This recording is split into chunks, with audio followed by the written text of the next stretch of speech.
আর হাতিয়ার যে এনভায়রনমেন্ট সেটাই আমাদেরকে সংগ্রামী করে গড়ে তোলে। আসলে প্রত্যেকটাই আমরা হাতিয়া এক একজন মানুষ জন্মগতভাবেই সংগ্রামী, এবং আমরা হাতিয়ার মানুষ জন্মগতভাবে বেড়ে ওঠার মাধ্যমে আমরা কঠিনভাবে বেড়ে উঠি, যাতে যে কোনো কিছুকে আমরা সহজে মোকাবেলা করতে পারি।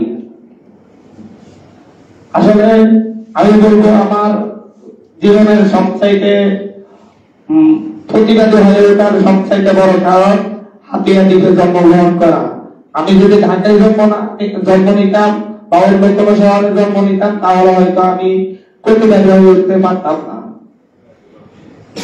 আমরা আসলে বাংলাদেশে দীর্ঘদিন ধরে চলে আসা একটা ফ্যাসিস্ট রেজিমকে আমরা পতন ঘটাতে পেরেছি।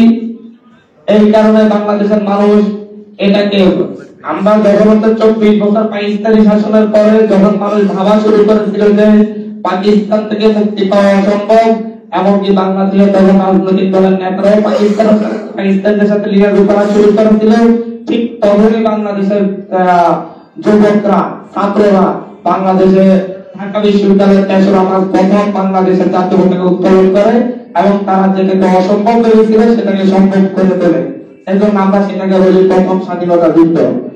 আর দ্বিতীয়ত, গত 15 বছরের 16 বছরের দুঃশাসনের পরে এদেশের মানুষ ভাবা শুরু করে যে ফ্যাসিস্ট শেখ হাসিনা সরকার যতদিন শেখ হাসিনা জীবিত আছে ততদিন ক্ষমতায় থাকবে, তার আগে তাকে ক্ষমতা থেকে সরানো সম্ভব না। যখন মানুষ হতাশ হয়ে যায় এবং যখন মানুষ নিজেদের আত্মসমর্পণ করে, তখনই আরেকটা সংগ্রাম অনিবার্য হয়ে ওঠে, আরেকটা বিপ্লব অনিবার্য হয়ে ওঠে। আর সেই বিপ্লবটার সাক্ষী আমরা, আপনারা সবাই। আরেকটা যেটাকে আমরা বলতে পারি বাংলাদেশের দ্বিতীয়